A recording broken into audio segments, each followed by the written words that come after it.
Hey, I've never done anything before this, but welcome to my devlog, which is a bit weird. I've never really even worked on coding before. I've been kind of just working on this game in the background, and I haven't done much, but I'd like to show you what I've done, just to document it, even if no one's interested. Yeah, I guess I can show you some gameplay and explain from there. Here's just a starting room. I tried to explain the controls on the front, on the wall. I added a text box, which took me surprisingly long to add. This is just the first room I was working on, though, mostly testing around with 3D space. As you can see, the upstairs and the downstairs. Got the transition there. Then I've got this bigger room, which took more, and it took surprisingly long for each of these text boxes to be different. It took me like an entire morning and night to get it working, which is surprising considering a lot of the harder features was easier to make. These keys, you can see me pick up, that took multiple days. But the thing where you go behind the railings, that was relatively easy, all things considered, which is funny. Yeah, but the keys, just making them disappear without making the other one disappear, or just adding it to the total. I realise I haven't shown what would happen if you tried to go through the front without getting the keys, but I can show that afterwards, just quickly. And then you can go down, and you're into the central area that you were in before, but in different places, which I was quite happy about. I know it's not much, but you can see you are just there. It looks like there's not collision there. There is. It just goes 3 down because that's how high it is. You can see at the front. I realise this is quickly becoming quite boring. Sorry about that. You can see that's not fully done. That's going to be the next thing I'm going to work on, and I'm going to add enemies. You can see all the collisions just done along there. I probably didn't need to show it off as long as I did, but I for some reason I still did. Sorry. I couldn't figure out how to make it so you could go in front of the railing, so I kind of just put the hitbox way in front of it and hoping you wouldn't notice. The walls, the cliff face, that kind of looks bad when it blends into the ocean part and the water tiles. Oh, and here's what happens when you try to go through the front without the keys. If I'm being honest, this is probably going to be the slightly more boring part of the video for the average viewer, if there are even going to be any. I'm going to talk about a few behind the scenes stuff, like the background, which I think looks quite nice. I've always liked this colour palette, and yeah, I think the kind of greeny blue and the orange, I think it works quite well, and kind of tried to incorporate that into all the colour palette here. But yeah, I'm just going to be talking about the behind the scenes in general in this part, and I mean, I'm going to try and keep it entertaining, but it's probably going to be better for people who are more experienced. Here you can see most of the background parts. As you can see, it's mostly orange and blue, like greeny blue. There's a few things I want to talk about. One, the stairs. I had to go through 2 designs, as you can see. I didn't even delete one of them.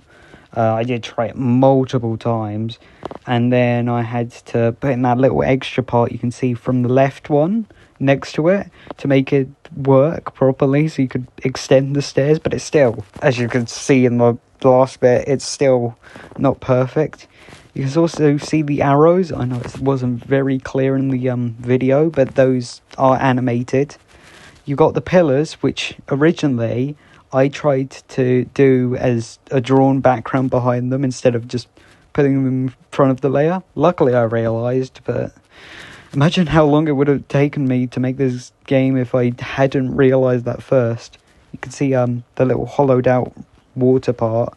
I was going to animate that until I realised, wow, that'd be a bit too much effort, so I'm going to do that later. But yeah, I just left it there. I put some flowers under that pool thing. I never used them because I don't think they look good. There's little bits and pieces which are mostly things that connect tiles, you can see. I can't think if there's anything else to talk about in this tile map part. Yeah, that's it. I'm going to talk about the code next, but I'm only going to show one picture because those who aren't interested won't care, and those who are interested will think, oh wow, that's really bad code. Okay, I'll just move on to that then. Here, I know it's not very clear in the picture, but you can see the dreaded key code. That took ages and was quite annoying in parts. Not as annoying as some stuff, but it did get quite annoying. My code in general is just quite messy. When I'm not following a tutorial, I do the most roundabout way of doing things. I mean, I don't complain as long as it works, but if anyone looked over it, they go, oh my goodness. So this is just the only part I'm going to be showing. It's not even that clear in the picture anyway. Not really much more to talk about with code. I'll move on. Here is the fill-in prototype character. I was never going to keep it or anything like it. It was quite literally the first thing I drew when I got in the game software. So no, I was never going to keep it. It had a small animation. But the problem was, it was quite hard picking a new one. That was the thing that was challenging. I had to get like a Discord group full of, I think, like 2 or 3 different people just to help me with it, to get a new replacement. And I forgot to take a picture of the actual player character now, so I can't really show that on screen. But yeah, I had to get that many people to find a replacement, because even though it's obviously bad, it does have a certain charm to it. And I tried to make a new one, and it just looked really bad, and it wasn't charming at all. And I'm keeping this in the game because, as bad as it is, as obviously bad and terrible as it is, it's literally got a hole in it. You can't deny it has charm. Anyway, I'll move on to talking about just the game in general. So what does this mean for this Devlog series in general? I waited quite a while to post this video. Well, not post, but make it. I just wasn't happy with the state in the game, and I wanted to get the whole building finished first. It's probably going to take a while for me to post another one. I'm probably going to finish all of the cave, which means finishing like puzzles, what I want the gameplay to be, like enemy design, all of that, before I'm going to post another one. But I would like to keep posting these, and I'm not going to tell you my full process and time, like on a timeline, because that probably take too much work. I'd like to, but I don't think I'd be good enough to do that. I'm just going to be doing something like this where I'm going to generally go over everything, summarize a bit. I'm not going to talk about it in full detail. I'd be happy if other people wanted to watch that, but if not, that's fine too. I kind of just need a video I could show like people around me, so I could that wasn't 30 seconds and it could explain everything, and even just to document it for myself. So if you are interested, thank you. If not, understandable. This is quite complicated if you're not doing it yourself.